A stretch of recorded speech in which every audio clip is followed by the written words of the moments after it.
Guys ഈ വീഡിയോയിൽ ഈ ഒരു ചേട്ടൻ കൊക്കോളയിൽ കുറെ മെന്റോസ് വർക്ക് ഇടുമ്പോ കൊക്കോള ഇങ്ങനെ പതഞ്ഞു വരുന്നുണ്ട് ഗൈസ്. അപ്പൊ അമ്മക്കൊന്ന് ഇതൊക്കെ ഗൈസ്. അപ്പൊ കൊക്കോള പകരം ഒരു തംസ് അപ്പ് എടുത്തിട്ടുണ്ട് ഗൈസ്. അപ്പൊ അടുത്ത നമുക്ക് വേണ്ടത് മെന്റോസ് ആണ്. മെന്റോസ് എടുക്കാം ഗൈസ്. അപ്പൊ ഇതാ 4 മെന്റോസ് ഞാൻ ഒട്ടിച്ചെടുത്തിട്ടുണ്ട്. അപ്പൊ നമുക്ക് ഇതിലേക്ക് ഇടുമ്പോ ഇത് പറഞ്ഞു പോകുന്നതാണ് പറയുന്നത്. അപ്പൊ നോക്കാം ഗൈസ്. അപ്പൊ ഒരു പാത്രത്തിലൊക്കെ വെച്ചിട്ട് ചെയ്യാം. ഇവിടെ ഫുള്ള് ഇതാണ്ടല്ലോ. Okay guys. അപ്പൊ ആരും വീഡിയോ ലൈക്ക് അടിച്ചില്ലെങ്കിലും ഒന്ന് ലൈക്ക് അടിക്കാം. ഓക്കെ, നിങ്ങളുടെ ഓരോ ലൈക്കുമാണ് എൻ്റെ ഓരോ സപ്പോർട്ടും. അപ്പൊ ഓരോ ലൈക്ക് അടിക്കാം. Okay guys. അപ്പൊ നമുക്കിത് ഇതൊക്കെ ഇട്ട് കൊടുക്കാം. ഇത് പതിഞ്ഞു പൊന്തോ ഇല്ലയോ എന്ന് നോക്കാം.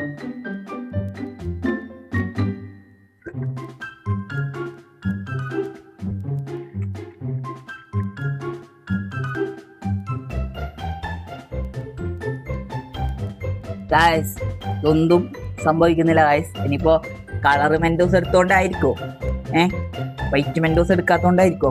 അപ്പൊ ഗൈസ് നിങ്ങൾ കമന്റ് ചെയ്യുക ഗൈസ്, എന്തുകൊണ്ടാണ് ഇത് പതിഞ്ഞു പൊന്താത്തതെന്ന്. കളർ മെന്റോസ് ആയതുകൊണ്ടായിരിക്കോ അല്ല വേറെ എന്തെങ്കിലും കാരണം കൊണ്ടായിരിക്കോ എന്ന് ഒന്ന് കമന്റ് ചെയ്യുക ഗൈസ്. ഓക്കെ.